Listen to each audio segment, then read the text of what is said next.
नमस्कार मंडळी, dear society YouTube चॅनलमध्ये आपलं स्वागत. मंडळी, आजच्या व्हिडिओच्या माध्यमातून मला तुम्हाला सांगायचं आहे की मी जवळपास 1000 आदेश, महारेराचे आदेश मी वाचन केलेलं आहे. आणि ते वाचन केल्यानंतर काय एक प्रामुख्याने जी गोष्ट मला तुमच्याबरोबर सामायिक करायची आहे, तुम्हाला सांगायची आहे, ती गोष्ट म्हणजे तुम्ही पोझिशन जर वेळेत मिळालं नाही तर तात्काळ काय केलं पाहिजे. ही गोष्ट तुम्हाला सांगण्यापूर्वी तुम्ही अद्यापपर्यंत जर चॅनल सबस्क्राईब केला नसेल, नोटिफिकेशन ऑन करून ठेवली नसेल, तर तात्काळ करून घ्या. कारण सहकारी गृहनिर्माण संस्था, अपार्टमेंट, मोफा कायदा, रेरा कायदा किंवा सोसायटी हँडओव्हरची जी प्रक्रिया आहे, तर या सगळ्या संदर्भामध्ये सोसायटी नोंदणी, कन्व्हेन्स, अपार्टमेंटची सोसायटी करणं वगैरे, या सर्व संदर्भामध्ये डिअर सोसायटी चॅनलच्या माध्यमातून निरंतर माहिती दिली जाते. नवीन नवीन कायद्यामध्ये होणारे बदल तुमच्यापर्यंत पोहोचवले जातात. नवीन जे काही हायकोर्टाचे निर्णय असतील किंवा सक्षम प्राधिकारी किंवा सक्षम न्यायालयाचे जे निर्णय असतील ते तुमच्यापर्यंत पोहोचवण्याचं काम या चॅनलच्या माध्यमातून होत असतं. तर मंडळी, मी जेव्हा 1000 रेराच्या आदेशांचा अभ्यास केला, वाचन केलं, त्यावेळेस प्रामुख्यानं माझ्या गोष्ट एक लक्षात आली की कोणत्याही प्रकल्पामध्ये जो महारेराकडे नोंदणी प्रकल्प आहे, त्या प्रकल्पामध्ये तुम्ही जर फ्लॅट घेतला असेल आणि फ्लॅट घेताना तुम्ही जो करारनामा केला होता, ॲग्रीमेंट टू सेल जे केलं होतं, त्याच्यामध्ये पोझिशनची, ताब्याची तारीख, ताब्याचा जो दिनांक लिहिला असेल, तो दिनांक उलटल्यानंतर दुसऱ्या दिवशी तुम्ही रेरामध्ये अपील केलं पाहिजे. हे केल्यास तुम्हाला 2 महत्वाचे फायदे होतात. ते म्हणजे बिल्डरवरती एक दबाव तयार होतो आणि तुम्हाला लवकरात लवकर पोझिशन द्यावं याच्यासाठी बिल्डर प्रयत्न करतात. आणि दुसरा असा फायदा होतो की जर बिल्डरने तुम्हाला तुमची पोझिशनची तारीख जाऊन सुद्धा जर वर्षभर, 6 महिने किंवा 2 वर्ष ताबाच दिला नाही, तर अशा परिस्थितीमध्ये तुम्हाला जोपर्यंत ताबा मिळत नाही, ज्या दिवशी तुम्हाला पोझिशन द्यायचं होतं त्या दिनांकापासून ते जोपर्यंत तुम्हाला पोझिशन मिळेल, ज्या तारखेला मिळेल त्या तारखेपर्यंतचं व्याज जे आहे ते तुम्हाला देण्याचे आदेश होतात. हे व्याज किती असतं तर जे SBI आहे, स्टेट बँक ऑफ इंडिया, जी किमान व्याजदर लावते कर्जाला, त्या व्याजदराच्या पेक्षा 2% अधिक, म्हणजे आता साधारणपणे 10% तुम्हाला व्याज जे आहे बिल्डरने द्यावं याच्यासाठी आदेश होतात.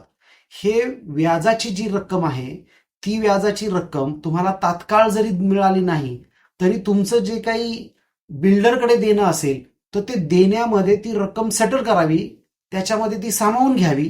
म्हणजे तुम्हाला जी बिल्डरला देणे रक्कम बाकी आहे त्या रकमेतून तुम्हाला द्यायची व्याज जे आहे ते व्याज वजा करावं, अशा प्रकारचे आदेश सर्रास दिले गेलेले आहेत.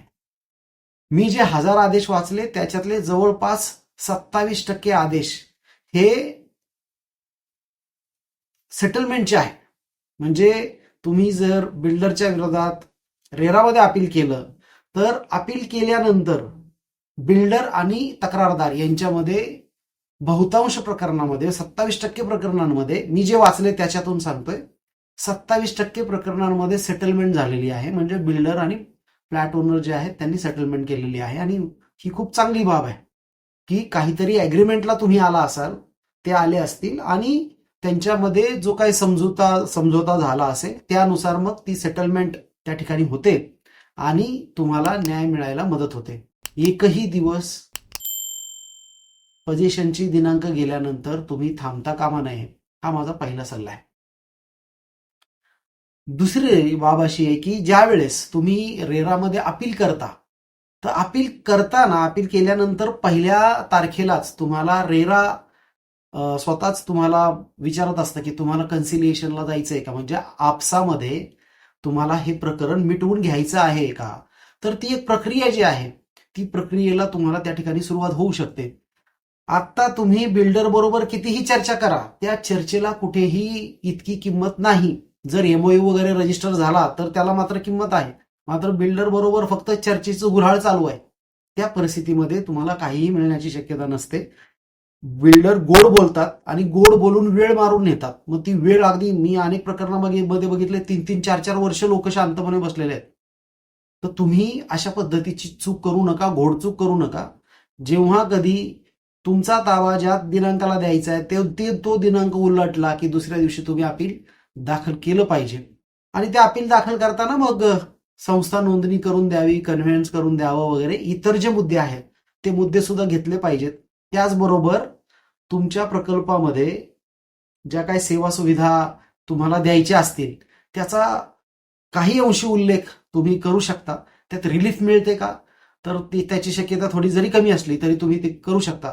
आणि आणखी महत्वाची बाब म्हणजे बिल्डरने जे काय रेराचे सर्क्युलर आहेत, जो काय रेरा कायदा आहे आणि परिपत्रकं काढलेली आहेत, त्या परिपत्रकामध्ये अनेक बंधनं रेरा बिल्डरवरती आहेत. म्हणजे 3 महिन्यामध्ये त्याने कुठले कुठले कंप्लायन्सेस केले पाहिजेत, कोणत्या बाबींची पूर्तता केली पाहिजे, कोणत्या अटी शर्तीची पूर्तता केली पाहिजे, 6 महिन्याला कोणत्या आहेत, वर्षाला कोणत्या आहेत वगैरे. ह्या सगळ्या समजून घेऊन तुम्ही त्याच्या संदर्भात सुद्धा प्रार्थना ही रेरामध्ये केली पाहिजे, जेणेकरून बिल्डरवरती पारदर्शकता राखण्याच्या संदर्भामध्ये दबाव वाढेल आणि बिल्डर अधिकाधिक पारदर्शकता प्रकल्पामध्ये ठेवेल, अधिकाधिक माहिती रेराच्या वेबसाईटवरती टाकेल, याला सुद्धा मदत होते. त्यामुळं फ्लॅट घेतल्यानंतर तात्काळ तुम्ही एका गोष्टीसाठी तर प्रयत्न कराच की कंप्लायन्स केला जातोय किंवा नाही, रेराचे नियम पाळले जातात की नाही. परंतु जर ताबा तुम्हाला मिळाला नसेल तर दुसऱ्या दिवशी तुम्ही अपील केलं पाहिजे. आणि तुम्हाला SBIचं MCLR जो काय असेल, जो कमीत कमी व्याजाचा दर असतो त्याच्या अधिक 2% व्याज तुम्हाला देण्याचे 100% आदेश होतात. त्यामुळे त्याचा तुम्ही लाभ घेतला पाहिजे. धन्यवाद.